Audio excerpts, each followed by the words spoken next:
हरे कृष्णा। जय श्री हरि।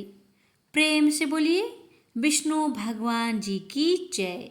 आप सभी भक्तों पर बृहस्पति देव की कृपा सदा सर्वदा बनी रहे। आज बृहस्पतिवार के दिन आप सभी बृहस्पति देव की चमत्कारी कथा को सुनेंगे। इस कथा को सुनने से भक्तों की सारी मनोकामना बृहस्पति देव अवश्य ही पूरी करते हैं। तो आइए भक्तों, बड़े ही श्रद्धा और प्रसन्नचित मन से श्रवण करते हैं बृहस्पति देव की प्रेत कथा। प्राचीन काल की बात है। किसी राज्य में एक बड़ा प्रतापी और दानी राजा राज्य करता था। वह हर गुरुवार को व्रत रखकर दीन दुखियों की मदद करके पुण्य प्राप्त करता था। परंतु ये बात उसकी रानी को अच्छी नहीं लगती थी। वह न तो व्रत करती थी और न ही दान पुण्य में विश्वास रखती थी। इतना ही नहीं, वह राजा को भी ऐसा करने से मना करती थी। एक समय की बात है। राजा शिकार खेलने के लिए वन में गए। घर पर रानी और दासी थी। उसी समय गुरु बृहस्पति देव साधु का रूप धारण कर राजा के दरवाजे पर भिक्षा मांगने आए। साधु ने जब रानी से भिक्षा मांगी तो वह कहने लगी, हे साधु महाराज, मैं इस दान और पुण्य से तंग आ गई हूँ। आप कोई ऐसा उपाय बताएं जिससे कि सारा धन नष्ट हो जाए और मैं आराम से रह सकूं। इतना सुनकर बृहस्पति देव ने कहा, हे देवी, तुम बड़ी विचित्र हो। संतान और धन से कोई दुखी होता है। अगर अधिक धन है तो उसे शुभ कार्यों में लगाओ। कुंवारी कन्याओं का विवाह कराओ। विद्यालय और बाग बगीचे का निर्माण कराओ, जिससे तुम्हारे दोनों लोग सुधरे। परंतु साधु की इन बातों से रानी को खुशी नहीं हुई। उसने कहा कि मुझे ऐसे धन की आवश्यकता नहीं है जिसे मैं दान दूं और जिसे संभालने में मेरा सारा समय नष्ट हो जाए। तब साधु ने कहा, अगर तुम्हारी ऐसी इच्छा है तो मैं जैसा तुम्हें बताता हूँ तुम वैसा ही करना। गुरुवार के दिन तुम घर को गोबर से लिपना, अपने बालों को पीली मिट्टी से धोना, राजा से हजामत बनाने को कहना, भोजन में मांस मदिरा का प्रयोग करना, कपड़े धोबी के यहाँ धुलने देना। इस प्रकार 7 बृहस्पतिवार करने से तुम्हारा समस्त धन नष्ट हो जाएगा। इतना कहकर साधु के रूप में बृहस्पति देव अंतर्ध्यान हो गए। साधु के अनुसार कई बातों को पूरा करते हुए रानी को केवल 3 बृहस्पतिवार ही बीते थे कि उसकी समस्त धन संपत्ति नष्ट हो गई। भोजन के लिए राजा का परिवार तरसने लगा। तब एक दिन राजा ने रानी से बोला कि हे रानी, तुम यहीं रहो, मैं दूसरे देश को जाता हूँ, क्योंकि यहाँ पर सभी लोग मुझे जानते हैं, इसलिए मैं कोई छोटा कार्य नहीं कर सकता। ऐसा कहकर राजा दूसरे देश चला गया। वहाँ वह जंगल से लकड़ी काट कर लाता और शहर में बेचता। इस तरह वह अपना जीवन व्यतीत करने लगा। इधर राजा के परदेश जाते ही रानी और दासी दुखी रहने लगी। एक बार जब रानी और दासी को 7 दिन तक बिना भोजन के रहना पड़ा तो रानी ने अपनी दासी से कहा, हे दासी, पासी के नगर में मेरी बहन रहती है। वह बड़ी धनवान है, तो उसके पास जा और कुछ ले आ, ताकि थोड़ी बहुत गुजर बसर हो जाए। दासी रानी की बहन के पास गई।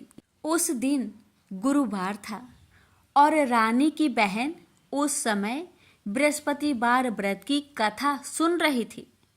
दासी ने रानी की बहन को अपनी रानी का संदेश दिया, लेकिन रानी की बड़ी बहन ने कोई उत्तर नहीं दिया। जब दासी को रानी की बहन से कोई उत्तर नहीं मिला तो वह बहुत दुखी हुई और उसे क्रोध भी आया। दासी ने वापस आकर रानी को सारी बात बता दी। ये सुनकर रानी ने अपने भाग्य को कोसा। उधर रानी की बहन ने सोचा कि मेरी बहन की दासी आई थी, परंतु मैं उससे नहीं बोली, इससे वह बहुत दुखी हुई होगी। कथा सुनकर और पूजा समाप्त करके वह अपनी बहन के घर आई और कहने लगी, हे बहन, मैं बृहस्पतिवार का व्रत कर रही थी। तुम्हारी दासी मेरे घर आई थी, परंतु जब तक कथा होती है तब तक ना तो उठते हैं और ना ही बोलते हैं, इसलिए मैं नहीं बोली। बताओ दासी, क्यों आई थी? रानी बोली, बहन, तुमसे क्या छिपाऊं? हमारे घर में खाने तक को अनाज नहीं था। ऐसा कहते कहते रानी की आंखें भर आई। उसने दासी समेत पिछले 7 दिनों से भूखे रहने तक की बात अपनी बहन को विस्तार पूर्वक सुना दी। रानी की बहन बोली, देखो बहन, भगवान बृहस्पति देव सबकी मनोकामना को पूर्ण करते हैं। देखो, शायद तुम्हारे घर में अनाज रखा हो। पहले तो रानी को विश्वास नहीं हुआ, पर बहन के आग्रह करने पर उसने अपनी दासी को अंदर भेजा तो उसे सचमुच अनाज से भरा एक घड़ा मिल गया। यह देखकर दासी को बड़ी हैरानी हुई। दासी रानी से कहने लगी, हे रानी, जब हमको भोजन नहीं मिलता तो हम व्रत ही तो करते हैं, इसलिए क्यों न इनसे व्रत और कथा की विधि पूछ ली जाए ताकि हम भी व्रत कर सके। तब रानी ने अपनी बहन से बृहस्पतिवार व्रत के बारे में पूछा। उसकी बहन ने बताया, बृहस्पतिवार के व्रत में चने की दाल और मुनक्का से विष्णु भगवान का केले के जड़ में पूजन करें तथा दीपक जलाए, व्रत कथा सुने और पीला भोजन ही करे। इससे बृहस्पति देव प्रसन्न होते हैं। व्रत और पूजन विधि बताकर रानी की बहन अपने घर लौट आई। 7 दिन के बाद जब गुरुवार आया तो रानी और दासी ने व्रत रखा। घुड़सार में जाकर चना और गुड़ लेकर आई। फिर उससे केले की जड़ तथा विष्णु भगवान का पूजन किया। अब पीला भोजन कहाँ से आए? इस बात को लेकर दोनों बहुत दुखी थे। चूंकि उन्होंने व्रत रखा था, इसलिए बृहस्पति देव उनसे प्रसन्न थे। इसलिए वे एक साधारण व्यक्ति का रूप धारण कर 2 थालों में सुंदर पीला भोजन दासी को दे गए। भोजन पाकर दासी प्रसन्न हुई और फिर रानी के साथ मिलकर भोजन ग्रहण किया। उसके बाद वे सभी गुरुवार को व्रत और पूजन करने लगी। बृहस्पति भगवान की कृपा से उनके पास फिर से धन संपत्ति आ गई, परंतु रानी फिर से पहले की तरह आलस्य करने लगी। तब दासी बोली, देखो रानी, तुम पहले भी इस प्रकार आलस्य करती थी। तुम्हें धन रखने में कष्ट होता था, इस कारण सभी धन नष्ट हो गया, और अब जब भगवान बृहस्पति की कृपा से धन मिला है तो तुम्हें फिर से आलस्य होता है। रानी को समझाते हुए दासी कहती है कि बड़ी मुसीबतों के बाद हमने यह धन पाया है, इसलिए हमें दान पुण्य करना चाहिए, भूखे मनुष्य को भोजन कराना चाहिए और धन को शुभ कार्य में खर्च करना चाहिए, जिससे तुम्हारे कुल का यश बढ़ेगा, स्वर्ग की प्राप्ति होगी और पितृ प्रसन्न होंगे। दासी की बात मानकर रानी अपना धन शुभ कार्य में खर्च करने लगी, जिससे पूरे नगर में उसका यश फैलने लगा। बृहस्पतिवार व्रत कथा के बाद श्रद्धा के साथ आरती की जानी चाहिए। इसके बाद प्रसाद बांटकर उसे ग्रहण करना चाहिए। एक दिन राजा दुखी होकर जंगल में एक पेड़ के नीचे आसन जमाकर बैठ गया। वह अपनी दशा को याद करके व्याकुल होने लगा। बृहस्पतिवार का दिन था। एकाएक उसने देखा कि निर्जन वन में एक साधु प्रकट हुए। वह साधु भेष में स्वयं बृहस्पति देवता थे। लकड़हारे के सामने आकर बोले, हे लकड़हारे, इस सुनसान जंगल में तू चिंता मग्न क्यों बैठा है? लकड़हारे ने दोनों हाथ जोड़कर प्रणाम किया और उत्तर दिया, महात्मा जी, आप सब कुछ जानते हैं, मैं क्या कहूँ? यह कहकर रोने लगा और साधु को अपनी आत्मकथा सुनाई। महात्मा जी ने कहा, तुम्हारी स्त्री ने बृहस्पति के दिन बृहस्पति भगवान का निरादर किया है, जिसके कारण रुष्ट होकर उन्होंने तुम्हारी यह दशा कर दी। अब तुम चिंता को दूर करके मेरे कहने पर चलो तो तुम्हारे सब कष्ट दूर हो जाएंगे और भगवान पहले से भी अधिक संपत्ति देंगे। तुम बृहस्पतिवार के दिन कथा किया करो। 2 पैसे के चने मुनक्का लाकर उसका प्रसाद बनाओ और शुद्ध जल से लोटे में शक्कर मिलाकर अमृत तैयार करो। कथा के पश्चात अपने सारे परिवार और सुनने वाले प्रेमियों में अमृत व प्रसाद बांटकर आप भी ग्रहण करो। ऐसा करने से भगवान तुम्हारी सब मनोकामनाएं पूरी करेंगे।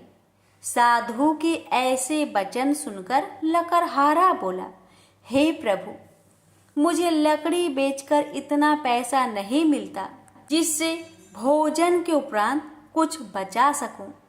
मैंने रात्रि में अपने स्त्री को व्याकुल देखा है और मेरे पास कुछ भी नहीं जिससे मैं उसकी खबर मंगा सकूं। साधु ने कहा, हे लकड़हारे, तुम किसी बात की चिंता मत करो। बृहस्पति के दिन तुम रोजाना की तरह लकड़ियां लेकर शहर को जाओ। तुम्हारे रोज से दुगुना धन प्राप्त होगा, जिससे तुम भली भांति भोजन कर लोगे तथा बृहस्पति देव की पूजा का सामान भी आ जाएगा। इतना कहकर साधु अंतर्ध्यान हो गए। धीरे धीरे समय व्यतीत होने पर फिर वही बृहस्पतिवार का दिन आया। लकड़हारा जंगल से लकड़ी काटकर किसी शहर में बेचने गया।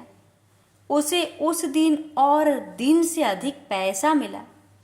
राजा ने चना गुड़ आदि लाकर गुरुवार का व्रत किया। उस दिन से उसके सभी कलेश दूर हुए। परंतु जब दोबारा गुरुवार का दिन आया तो बृहस्पतिवार का व्रत करना भूल गया। इस कारण बृहस्पति भगवान नाराज हो गए। उस दिन उस नगर के राजा ने विशाल यज्ञ का आयोजन किया तथा शहर में यह घोषणा करा दी कि कोई भी मनुष्य अपने घर में भोजन न बनावे, न आग जलावे। समस्त जनता मेरे यहाँ भोजन करने आवे। इस आज्ञा को जो न मानेगा उसे फांसी की सजा दी जाएगी। इस तरह की घोषणा संपूर्ण नगर में करवा दी गई।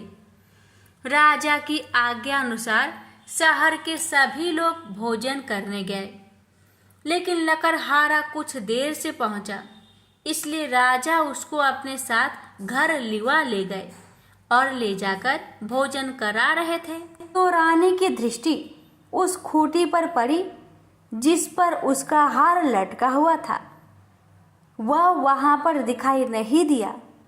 रानी ने निश्चय किया कि मेरा हार इस मनुष्य ने चुरा लिया है। उसी समय सिपाहियों को बुलवाकर उसको कारागार में डलवा दिया। जब लकड़हारा कारागार में पड़ गया और बहुत दुखी होकर विचार करने लगा कि ना जाने कौन से पूर्व जन्म के कर्म से मुझे यह दुख प्राप्त हुआ है, और उसी साधु को याद करने लगा जो कि जंगल में मिला था। उसी समय तत्काल बृहस्पति देव साधु के रूप में प्रकट हुए और उसकी दशा को देखकर कहने लगे, अरे मूर्ख, तूने बृहस्पति देव की कथा नहीं करी, इस कारण तुझे दुख प्राप्त हुआ है। अब चिंता मत कर, बृहस्पतिवार के दिन कारागार के दरवाजे पर 4 पैसे पड़े मिलेंगे। उनसे तू बृहस्पति देव की पूजा करना, तेरे सभी कष्ट दूर हो जाएंगे। बृहस्पति के दिन उसे 4 पैसे मिले। लकड़हारे ने कथा कही। उसे रात्रि को बृहस्पति देव ने उस नगर के राजा को सपने में कहा, हे राजा, तुमने जिस आदमी को कारागार में बंद किया है वह निर्दोष है, वह राजा है, उसे छोड़ देना। रानी का हार उसी खूंटी पर लटका है। अगर तू ऐसा नहीं करेगा तो मैं तेरे राज्य को नष्ट कर दूंगा। इस तरह रात्रि के सपनों को देखकर राजा प्रातः काल उठा और खूंटी पर हार देखकर लकड़हारे को बुलाकर क्षमा मांगी तथा लकड़हारे को योग सुंदर वस्त्र आभूषण देकर विदा कर दिया। बृहस्पति देव की आज्ञा अनुसार लकड़हारा अपने नगर को चल दिया। राजा जब अपने नगर के निकट पहुंचा तो उसे बड़ा आश्चर्य हुआ। नगर में पहले से अधिक बाग, तालाब, कुएं तथा बहुत सी धर्मशाला, मंदिर आदि बन गई है। राजा ने पूछा, यह किसका बाग और धर्मशाला है? तब नगर के सब लोग कहने लगे, यह सब रानी और बांदी की है। तो राजा को आश्चर्य हुआ और गुस्सा भी आया। जब रानी ने यह खबर सुनी कि राजा आ रहे हैं तो उन्होंने बांदी से कहा कि हे दासी, देख, राजा हमको कितनी बुरी हालत में छोड़ गए थे।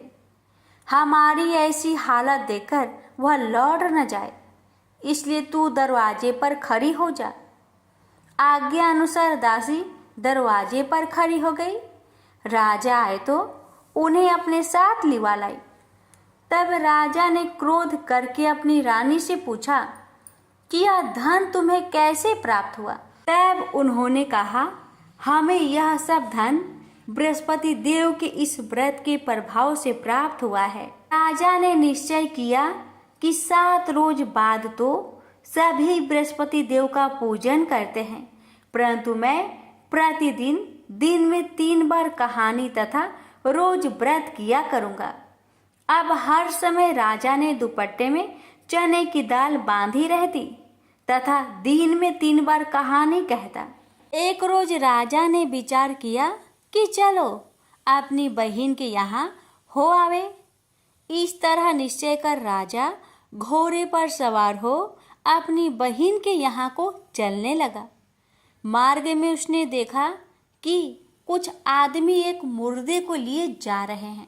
उन्हें रोककर राजा कहने लगा, अरे भाइयों, मेरी बृहस्पति देव की कथा सुन लो।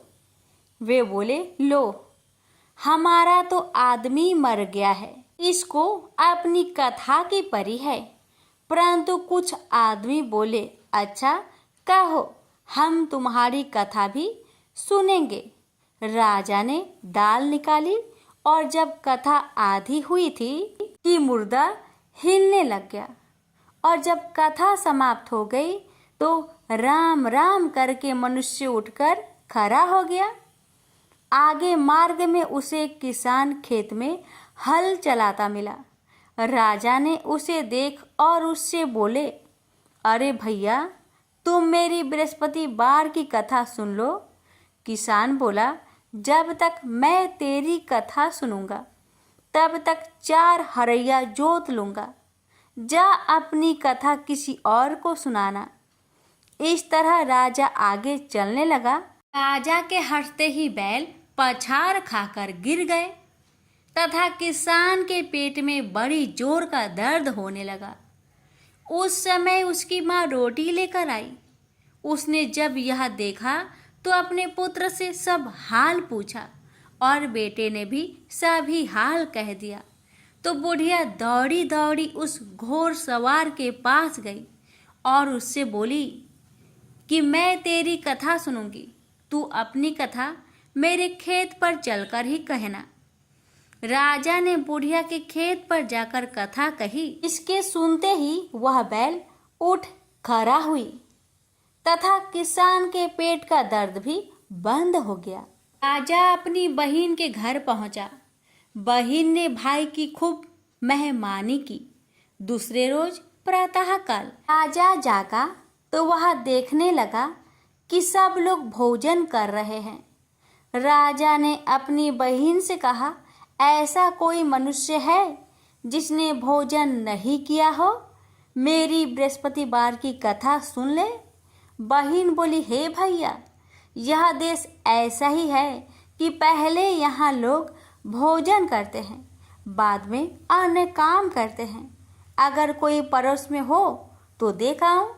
वह ऐसा कहकर देखने चली गई, परंतु उसे कोई ऐसा व्यक्ति नहीं मिला जिसने भोजन न किया हो। अतः वह एक कुम्हार के घर गई जिसका लड़का बीमार था।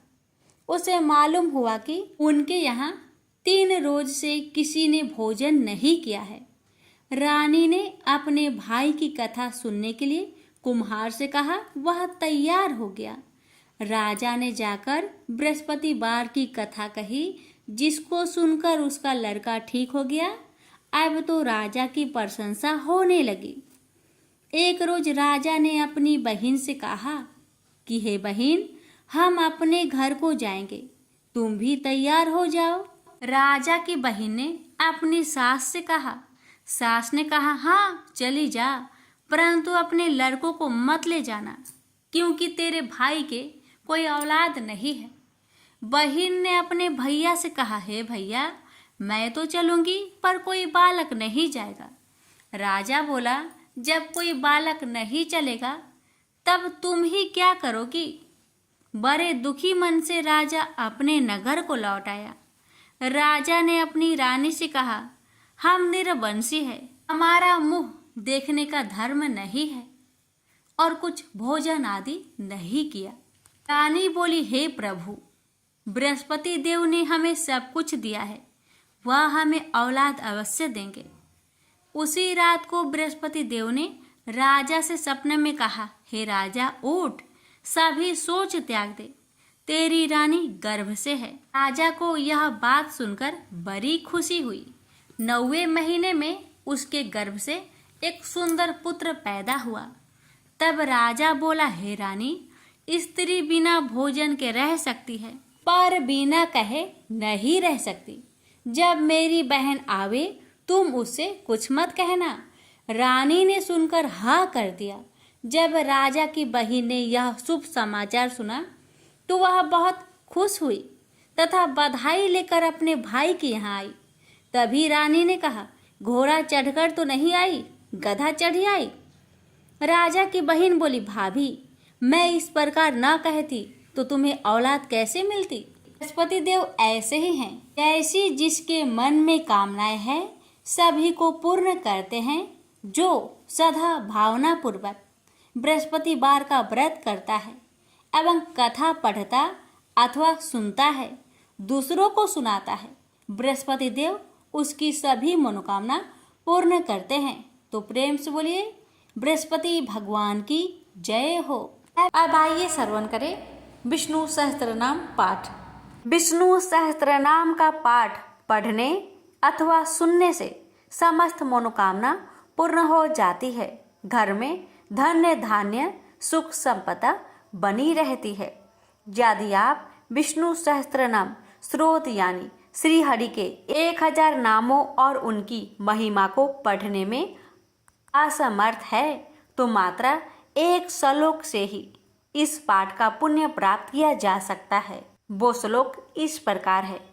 श्री राम रामेति रामेति रमे रामे मनोरमे सहस्त्र नाम तन्तुल्यम राम नाम वरानने। शिव जी माता पार्वती से कहते हैं कि श्री राम नाम के मुख में विराजमान होने से राम राम इसी 12 अक्षर नाम का जप करो। हे पार्वती, मैं भी इन्हीं मनोरम राम में रमता हूँ। यह राम नाम विष्णु जी के सहस्त्र नाम के तुल्य है। भगवान राम के राम नाम को विष्णु सहस्त्र नाम के तुल्य कहा गया है। इस मंत्र को श्री राम तारक मंत्र भी कहा जाता है और इसका जाप संपूर्ण विष्णु सहस्त्र नाम या भगवान विष्णु के 1000 नामों के जाप के समतुल्य है। यह मंत्र श्री राम रक्षा स्तोत्रम के नाम से भी जाना जाता है। एक बार देवों के देव महादेव जी ने माता पार्वती जी से अपने साथ भोजन करने का अनुरोध किया तो भगवती ने यह कहकर टाल दिया कि वे अभी विष्णु सहस्त्र नाम का पाठ कर रही है, इसमें कुछ देर लगेगी, तब तक आप प्रतीक्षा करें। भगवान शंकर ने जब पुनः पार्वती जी को बुलाया तब भी पार्वती जी ने यही उत्तर दिया कि वे विष्णु सहस्त्र नाम के पाठ के पूर्ण होने के बाद ही आ सकेगी। शिव जी को उस समय बड़ी जल्दी थी, भूख लग रही थी और भोजन ठंडा हो रहा था। ऐसे में भूत भावन भगवान शिव जी ने कहा, हे पार्वती, राम राम कहो। एक बार राम कहने से विष्णु सहस्त्र नाम का संपूर्ण फल मिल जाता है, क्योंकि श्री राम नाम ही विष्णु सहस्त्र नाम के तुल्य है। इस प्रकार शिव जी के मुख से इस 2 अक्षर के नाम राम का विष्णु सहस्त्र नाम के समान जप सुनकर माँ पार्वती अभिभूत हो गई और उन्होंने भी तब राम इस दिव्य अक्षर नाम का जप करके प्रसन्न होकर शिव जी के साथ भोजन किया। प्रेम से बोलिए सिया रामचंद्र की जय।